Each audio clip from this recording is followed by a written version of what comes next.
But depending on having more resources, and that's why we are delighted to hear more commitments in financial terms, and also depending on solving some of these issues, we can go up. But of course, we have a limit. The limit is resources.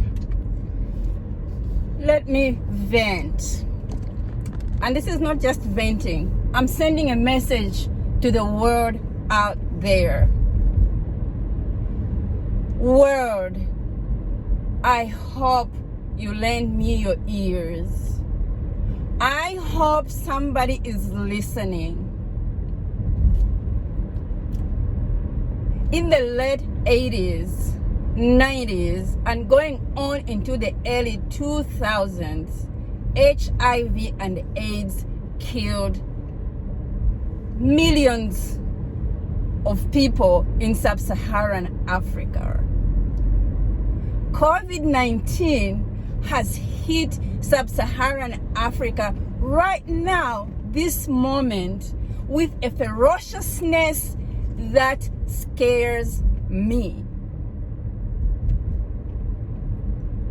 COVID is becoming a blight on the African continent. I know we had our share here in the West last year.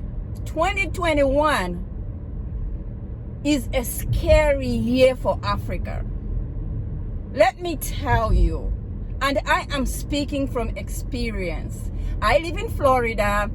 I live in Fort Myers. I work in healthcare. I have been caring for COVID-19 patients since the beginning of the pandemic. I have volunteered to work on COVID units. I have seen people die. I have seen people get better and go home. I have cared for people like my own family. And now that my own family is affected back home in Africa, where I know resources are so little, especially medical and financial resources, my own country, Zambia, is reeling backwards because of a heavy debt they owe to the West.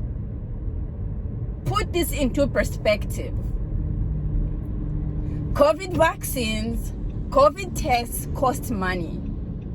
I lost my uncle on January 24th to what we thought was malaria, and which we now know is COVID-19. And my uncle was mixing with his family. My mom got sick. My grandmother is sick. My mother came out of hospital yesterday, and thank God to healthcare workers in those countries working with very little resources but with a lot of commitment, getting our people better and sending them home. My mom went home yesterday. Her mother went into hospital yesterday. My grandmother is in her 80s. She has glaucoma, which is hypertension of the eyes. She is blind and she has COVID-19. She just lost her son, the pillar of her life, less than a month ago. The situation is fearful. My family lives in a huge household where families just intermingle.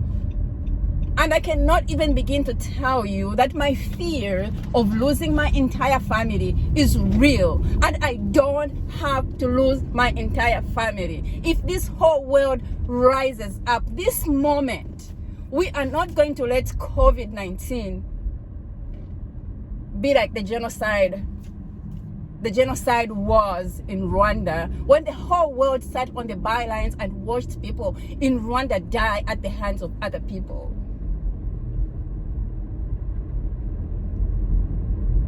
COVID-19 kills you fast. It spreads fast. It's not like HIV/AIDS.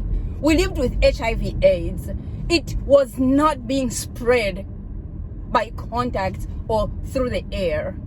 It had to be contact of another kind, which could be avoided. And yet we lost so many people. We are not going to wait to lose an entire population in Africa, which is very, very possible. I am speaking out to you, world, and I hope you are listening. Africa needs the whole world. Because we are Africans here in America who have been serving Americans. We left our home countries and we are here faithfully serving, taking care of elderly people, taking care of the sick like they are our own families. And now our very own families are affected. And we're just saying, world, it's time to rise up, to put all our prejudices aside, to put everything that we have in us that discriminates aside, and just rise up in this moment and let's make a difference for Africa. About that debt too. The debt. Debts can be forgiven. And you're listening to me, world. Africa's debts can be forgiven. We don't have to have the kinds of interest rates that we have. Africa is plundered. Africa is empty. Africa is sick. Africa is crippled.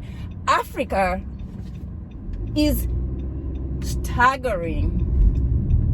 And this is a time to rise up. This is the COVID-19 wake-up call. I'm calling on you.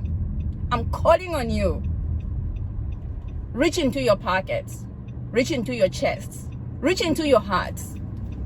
Reach into all the resources you have, whatever resources you have, whatever kinds of resources you have.